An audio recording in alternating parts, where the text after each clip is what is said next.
Uy, Cheryl, thank you so much sa pagbisita ha. Nag-enjoy talaga ako buong araw, promise. Welcome, Beb, at salamat naman sa pagpapatuloy mo sa akin ha. Una na ako ha, bye! Bye, ingat! Shucks, malilit na ako sa pupuntahan ko. Nasaan na ba kasi yung kwintas ko? Dito ko lang yun nilagay eh. Wow, babe! Ang ganda naman nito! Bagay sa akin. Joke! Over naman sa judge. Ba't naman niya kukunin yun, di ba? Tsaka friend ko yun eh. Oh, bala na nga. Di ba? Feeling ko nga magjowa na sila eh. Tingin mo. Siguro. Babe, pabantay nga muna nitong bag ko. CR lang ako. Hmm? Go, babe. I'm here na. Babe, punta na ako dun sa may counter. Magbabayad na ako. Ikaw ba? Una ka na, babe. Sunod ako. Teka, nasan yung cash ko? May cash akong dala.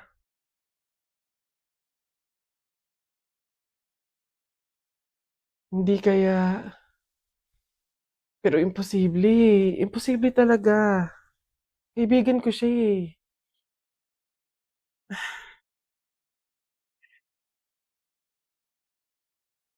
Ay, ang ganda naman ng prene ko! In fairness. Teka, kwintas ko ba to? Hello, Cheryl? Nakita ko kasi yung story mo eh. Huwag kang magagalit ha, pero umamin ka nga sa akin. Kwintas ko ba yung suot mo? Babe, sorry ah. Siguro baka naiinggit lang ako kasi meron kang mga bagay na hindi ko mabili. Yung kwintas na kinuha ko sa'yo, ganong kwintas kasi yung gusto kong regalo sa nanay ko eh.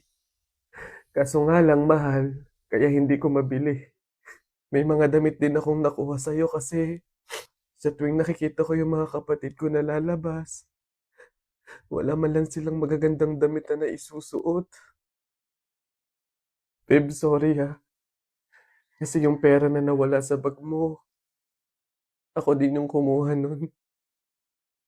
Binili ko kasi ng gamot tsaka ng pagkain si tatay eh. Kasi noong mga panahon na yun, nasa hospital siya. 1 linggo na kasi siyang may sakit. Babe naman, sana nanghingi ka na lang or nanghiram. Babe, tutulungan naman kita hanggat sa kaya ko eh. Kasi kaibigan kita. Babe, wala talaga kung mukhang maiiharap sa'yo. At wala akong ibang masabi kundi patawad. Kasi sa kabila ng pagkakaibigan natin eh, nagawa ko pa yun sa'yo. Pero nangangako ako na kapag ako nakaluwag-luwag, maiibalik ko din lahat yun sa'yo. Alam mo, ang hirap naman talaga ilaban ng buhay tsaka ng mundo eh. Ang daming mga kasamaan, pagsubok, kahirapan. Darating talaga sa punto na idadapa ka ng mga yon. Pero sa kabila ng yun, kahit hindi na natin alam yung gagawin natin, piliin pa din nating lumaban ng patas. Magpakabuti kahit hirap na tayo sa pagdadala ng buhay. Masaya sa pakiramdam yung ganun eh. Basta lagi nating tandaan na walang masama sa paghihintay. May kapanahunan lahat ng hinihiling natin.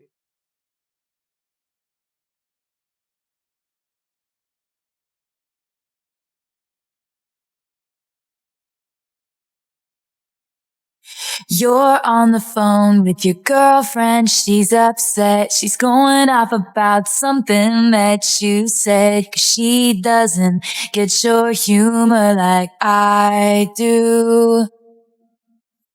I'm in my room. It's a typical Tuesday night. I'm listening to the kind of music she doesn't like. And she'll never know your story like I do. 'Cause she wears short skirts, I wear t-shirts. She's cheer captain and I'm on the bleachers, dreaming about the day when you wake up and find that what you're looking for has been here the whole time. If you could see that I'm the one who understands you, been here all along, so why can't you see you belong with me? You belong with me. Walking the streets with you in your worn out jeans. I can't help thinking this is how it ought to be. Laughing on a park bench, thinking to myself, hey, isn't this easy? And you've got a smile that could light up this whole town. I haven't seen it in a while since she brought you down. You say you're fine, I know you better than that. Hey, what you doing with a girl like that? She wears high heels, I wear sneakers. She's cheer captain and I'm on the bleachers, dreaming about the day when you wake up and find that what you're looking for has been here the whole time. If you could see that I'm the one who understands you, been here all along, so why can't you see you belong with me? Standing by you, waiting at your back door all this time. How could you not know, baby? You belong with me. You belong with me.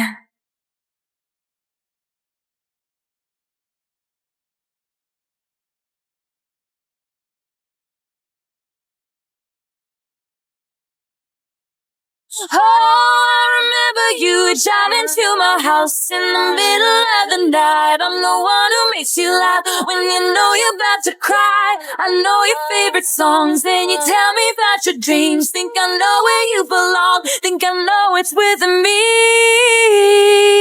Can't you see that I'm the one who understands? You've been here all along, so why can't you see you belong with me? Standing by you, waiting at your back door all this time. How could you not know, baby? You belong with me. You belong with me. You belong with me.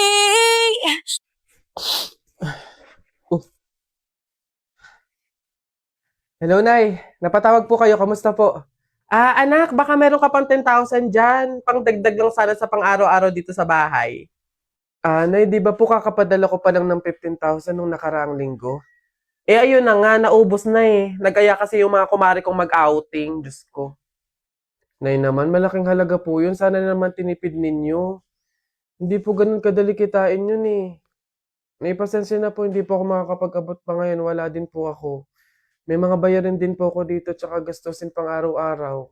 Teka, ang yabang na itong sumagot Kung makapagsalita ka, para ang laki ng kasalanan ko Nakapag-abroad ka lang, ganyan ka na magsasagot? Puro ka lang naman pasarap dyan? Singilin kaya ka sa pagpapalaki ko sa'yo. Huwag ka mag-alala, hindi ka namin kailangan. Kaya namin nang wala ka.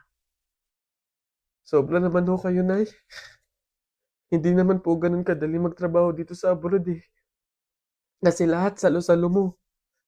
Yung kapag nahihirapan ka, yung may sakit ka, nalungkot ka, wala. Ikaw lang mag-isa. Wala kang katulong, wala kang karamay. Pero Nay, bakit ganun? Yung isang beses ka lang hindi nakapagbigay pero parang buong pagkatao ko na yung hinisgahan ninyo. Itong pag-a-abroad ko, Nay, kayo naman po yung may gusto nito, di ba? Hindi po ako. Gusto ko po kasi na maging doktor talaga eh. Yung makakapagbigay ako ng tulong sa mga tao. Yung makakapaggamot ako ng libre. Yun talaga na Kaso mahirap kasi tayo eh. Kaya itong pag-a-abroad ko, pinili ko na lang to para sa inyo. Na yung pasarap po ba na sinasabi nyo?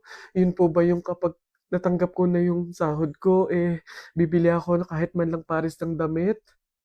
Yung pasarap po ba na sinasabi nyo? Yun ba yung kapag after kong magtrabaho, magpakapagod dito sa abroad, yung kakain ako ng masarap kahit isang beses lang?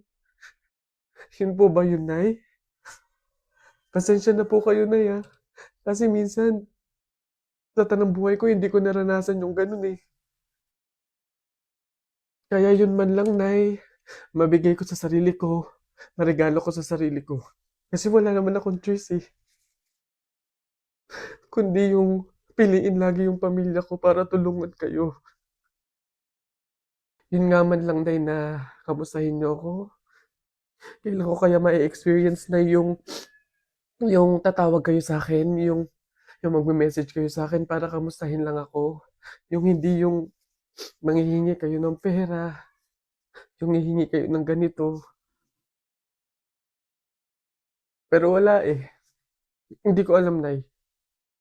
Hindi ko alam kung bakit sa kabila ng paghihirap ko, sa kabila ng pagpili ko sa pamilya ko kaysa sa pangarap ko, hindi ko alam, Nay, kung bakit ganito pa yung mga sinasabi niyo sa akin.